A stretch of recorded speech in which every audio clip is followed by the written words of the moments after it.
Bismillahirrahmanirrahim. Assalamualaikum warahmatullahi wabarakatuh. Apa kabar hari ini saleh-salehah?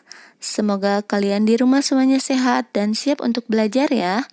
Alhamdulillah hari ini kita bisa jumpa lagi dalam pembelajaran tematik tema 8 daerah tempat tinggalku, subtema 3 bangga terhadap daerah tempat tinggalku, pembelajaran 3 dan 4.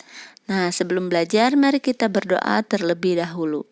Bismillahirrahmanirrahim. Allahumma inni as'aluka ilman nafi'an wa rizqan thayyiban wa amalan mutaqabbalan. Amin. Dan untuk tujuan pembelajaran hari ini sebagai berikut.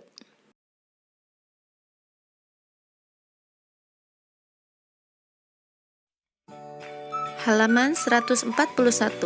Nelayan bekerja mencari ikan di laut.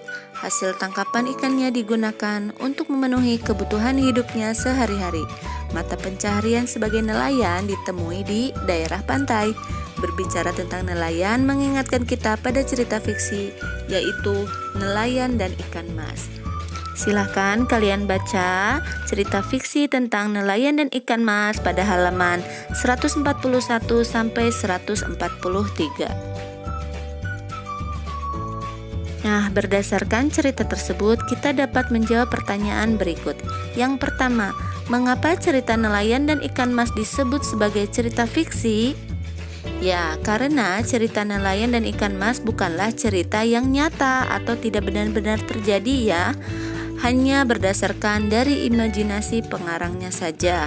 Yang kedua, siapa sajakah tokoh-tokoh yang ada dalam cerita nelayan dan ikan mas?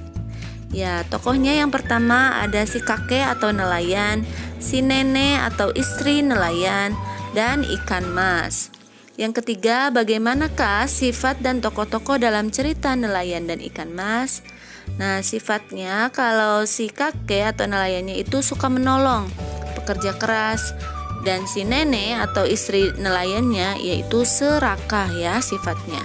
Yang keempat, hikmah apa saja yang bisa kamu petik dari cerita nelayan dan ikan mas tersebut? Ya, hikmahnya antara lain yang pertama berbuat baik tanpa pamrih, kemudian yang kedua jangan serakah dan memaksakan kehendak. Pertanyaan kelima, sikap apakah yang harus kita hindari agar kita bisa bersyukur atas nikmat Tuhan yang Maha Esa? Sikap yang harus kita hindari yaitu sikap sombong dan serah. Nah, berdasarkan cerita nelayan dan ikan mas tersebut, kita dapat memahami adanya tokoh dan peran tokoh. Dalam cerita fiksi, tokoh memegang peranan penting. Tokoh akan membuat suatu cerita lebih hidup dan menarik seolah-olah terjadi di alam nyata. Tokoh adalah yang menggambarkan suatu peristiwa dalam sebuah cerita yang diperankan. Para tokoh dalam cerita memiliki peranan masing-masing yang berbeda satu tokoh dengan tokoh lainnya. Pada dasarnya, tokoh dibedakan menjadi dua, yaitu tokoh utama dan tokoh tambahan atau tokoh pembantu. Tokoh utama adalah tokoh yang memiliki peranan penting dalam suatu cerita. Tokoh utama paling banyak diceritakan, baik sebagai pelaku kejadian maupun yang dikenai kejadian. Bahkan dalam novel-novel tertentu, tokoh utama senantiasa hadir dalam setiap kejadian dan dapat ditemui dalam tiap halaman novel yang bersangkutan. Kemudian tokoh pembantu atau tokoh tambahan yaitu tokoh yang memiliki peranan tidak penting dalam cerita. Kehadiran tokoh pembantu sekedar menunjang tokoh utama. Nah, tokoh juga dapat dibedakan berdasarkan peran tokoh dalam sebuah cerita, yaitu tokoh protagonis dan antagonis. Tokoh protagonis adalah tokoh yang memiliki watak baik sehingga disenangi dan dikagumi para pembaca. Sedangkan tokoh antagonis adalah tokoh yang memiliki watak jahat sehingga tidak disenangi dan tidak dikagumi oleh pembacanya.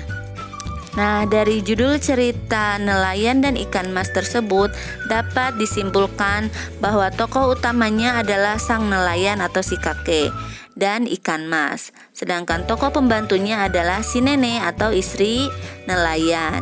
Kemudian tokoh protagonisnya yaitu ikan mas dan nelayan, sedangkan tokoh antagonisnya yaitu si nenek atau istrinya nelayan. Peran tokoh dalam cerita sebenarnya menggambarkan peran manusia dalam kehidupan nyata. Dalam kehidupan nyata, manusia mempunyai karakter yang berbeda-beda. Ada yang berkarakter baik dan ada pula yang berkarakter tidak baik atau jahat ya. Ada yang menyenangkan, ada juga yang tidak menyenangkan. Semua itu merupakan keragaman karakteristik individu. Karakteristik individu adalah ciri atau karakter yang melekat pada diri setiap individu. Karakteristik individu dalam masyarakat Indonesia beragam jenisnya, di antaranya fisik, jenis kegemaran, pekerjaan, ras, suku, pengetahuan, serta agama atau kepercayaan. Keragaman karakteristik masyarakat Indonesia bukan penghambat persatuan dan kesatuan bangsa Indonesia. Keragaman karakteristik masyarakat Indonesia juga bukan sumber timbulnya konflik atau masalah.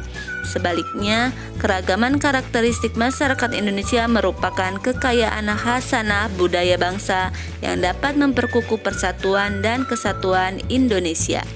Kita sebagai warga negara Indonesia hendaknya saling menghormati perbedaan karakteristik antar masyarakat. Banyak manfaat atas keragaman karakteristik masyarakat Indonesia, yaitu beberapa manfaat yang dimaksud sebagai berikut. Yang pertama, dapat belajar saling menghargai karakter setiap individu. Yang kedua, belajar bersosialisasi. Yang ketiga, belajar toleransi. Yang keempat, saling melengkapi sesama individu. Dan yang kelima, hidup rukun dalam masyarakat. Keragaman karakteristik individu dalam masyarakat, terutama dalam kegiatan ekonomi, contohnya sebagai berikut. Yang pertama, menumbuhkan sikap nasionalisme. Yang kedua, menciptakan identitas bangsa di mata internasional. Yang ketiga, sebagai alat pemersatu bangsa. Dan yang keempat, sebagai ikon pariwisata. Yang kelima, menambah pendapatan nasional. Yang keenam, memupuk sikap toleransi.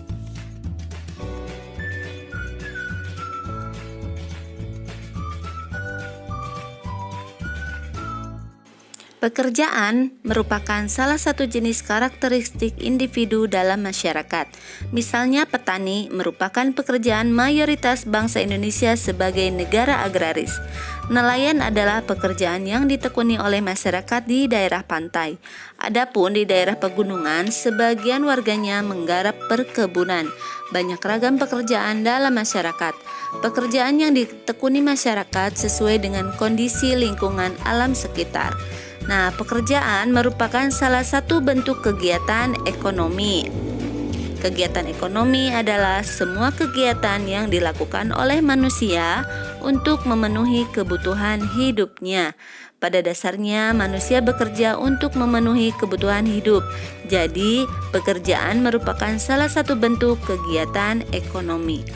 Pada dasarnya, pekerjaan dibedakan menjadi dua, yaitu yang pertama, pekerjaan yang menghasilkan barang. Pekerjaan yang menghasilkan barang adalah pekerjaan yang menghasilkan suatu barang yang bisa dipergunakan oleh seseorang. Contohnya, petani menghasilkan padi dan jagung, nelayan menghasilkan ikan, peternak menghasilkan daging, susu, dan wol, penjual kue, dan perajin. Kemudian yang kedua, pekerjaan yang menghasilkan jasa. Pekerjaan yang menghasilkan jasa adalah pekerjaan yang hasilnya bukan berupa barang, tetapi hasil pekerjaannya dapat dinikmati dan dirasakan oleh orang lain. Contohnya guru, dokter, perawat, tukang potong rambut, polisi, tentara, dan seniman.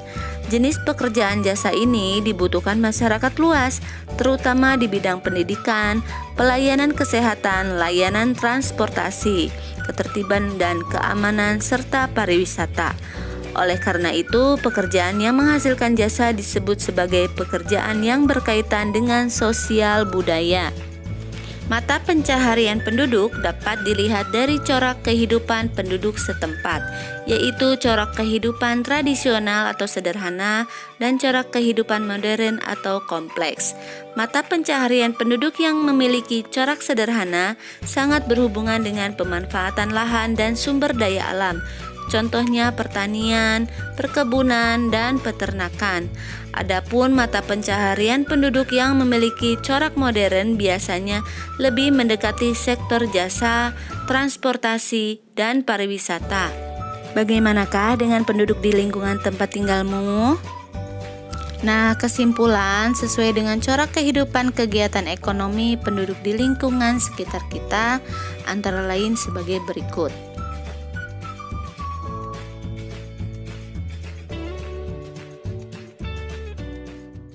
Alhamdulillah, sekian untuk materi kali ini. Semoga bisa dipahami. Tetap semangat dan jaga kesehatan ya soleh-solehah. Terima kasih. Wassalamualaikum warahmatullahi wabarakatuh.